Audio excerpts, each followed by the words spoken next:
Duelists, welcome back. Today I have the best deck, or the supposed best deck, of the next format. This deck is going to be highly anticipated and how can I word it? Has crazy combos that can pretty much do whatever you want. This is going to be definitely the deck to look out for after Power of the Elements release, and this is anticipated to be the best deck by far, and it is certainly taking a huge impact in the OCG, and we're going to see how it has an impact here in the TCG. So, without further ado, here is the Splight deck profile. Okay, so here is the deck list that we have going on right now. As you can see, we are on multiple packages, and why I'm playing them I will go over a little further, but I'm just going to go through the card by card, and then I'll explain my choices as afterwards. So we have 1 copy of Artifact Scythe, 3 copies of Ash Blossom, 3 copies of Deep Sea Diva, 3 copies of Drone Lockbird, 1 Dupe Frog, 3 Effect Veiler, 1 Plague, 1 Rodent Totem, 3 Blue, 3 Carrot, which I believe is also, Carrot, and then 3 Jet and 2 Red, 3 copies of Swap Frog, 2 Forbidden Droplet, 2 Prosperity, 1 Splight Smashers, 3 Splight Starter, 3 Infinite Impermanence for the main deck, just to make it a nice even 40. And then for the extra deck, we have 1 copy of Cat Shark, 1 copy of Zeus, 1 copy of Downerd, 1 Gachi Gachi, 3 Gigantic Splight, 1 Jin Buster, 1 Totally Awesome for the Exceeds, and then for the links, we have 1 Artifact Dagda, 1 Christian Halki Fiberax, 1 Nightmare Phoenix, 1 Salamangreat Amirage, and 2 Splight Elf.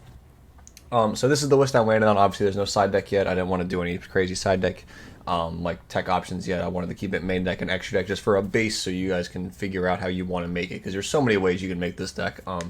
Between switching things out, like you can switch out divas for something like the Nimble Beavers, because they are also they can also summon back from the graveyard. You can also play Nimble Angler. There's a lot of ways you can play this deck.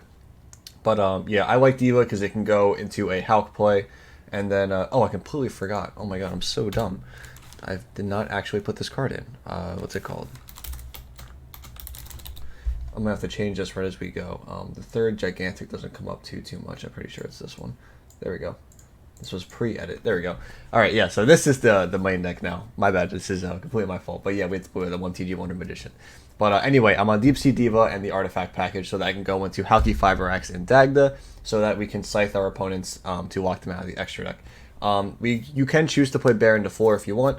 To be honest, I do not think you really need it, but you can play it. I really like the Scythe package. It's good against a lot of decks going into next format, and it's also just a way to shut down your opponent. Also, say if they're playing Splight, this deck can play through a lot, so Scythe just like locks them out really quickly.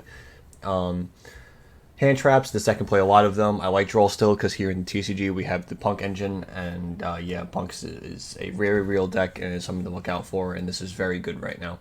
And I think it's still going to be good even in the mirror match for Splites. This is just definitely a good hand trap to have right now. I think it's going to continue to be popular. Droplet is to counter like everything meta right now. I think we're going to go into a window format with Tyromance coming out. We're also going to have Artifact Scythe running around with Splites. Totally Awesome is running around because of Splites. The Punk boards, Jack Droplet's just going to be really good overall. And then obviously like Imperms, Veilers, Ash is just generically good cards, like good hand traps to shut them out. I don't like Nib right now because I feel like everything can play around Nib. Like literally every deck, I can't even think of one that can't. Even this deck can play around Nib extremely well because of Gigantic Splight, and I believe it's Splight Red. Yeah. It's just so good. Plague is just as a good tuner to get off Halki Firebrex, which can be 2 bodies. And then one of the, I guess like a different thing that I don't see a lot of people playing right now was Salamangreat Amirage. I was actually really surprised about this. So what happens is you can summon, it turns Swap Frog into a 1-card starter. You can Swap Frog, send Rodent Totem, link off the Swap Frog into Amirage, banish the Rodent Totem to banish the Swap Frog, then bring back the Rodent Totem, use the Rodent Totem and the Amirage for Splight Elf because it's 2 monsters just including a rank or level 2. So the Rodent Totem being the level 2, you can use Amirage for this. Use Splight Elf again to bring back the Rodent Totem, and then you can overlay the Rodent Totem and the Splight Elf into Gigantic Splight, and then you can combo from here. Once you have Gigantic Splight, this can pretty much go into many different directions as you wanted to. You can summon out Plague Spreader, you can summon out their Swap Frog to get 2 more frogs to keep Rodent Totem going.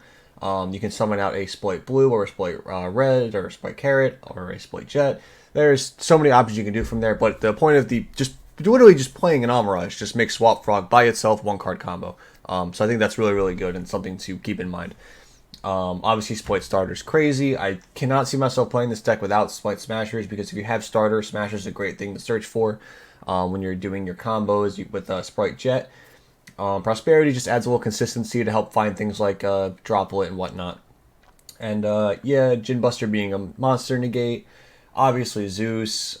There's just a lot of like goodness here. I use Gachi Gachi for Zeus as the level 2, Cat Shark for OTKs. Like I said, you can switch around something for Baron. It just makes the end board a little bit better, but it literally only comes like. So I guess like the theory behind not playing Baron right now, which I'll explain to you, was that if you're scything your opponent, they're not really playing anyway. So why do you need Baron? And then you can just use the TG and the scythe itself to help kill your opponent, because that's already 4,100 damage right there. So you shouldn't really need to do too much with a deck that already plays around Nibiru regardless to kill them. So I just don't think you need Baron. Can you play Baron? Yes, you can absolutely play Baron. Feel free to. It's just personally, I don't think you need Baron. So yeah, that's the deck profile. That's the deck list. I kept this one super short because I think Splight is actually a really straightforward deck. It just depends on how what you want your Splight deck to do.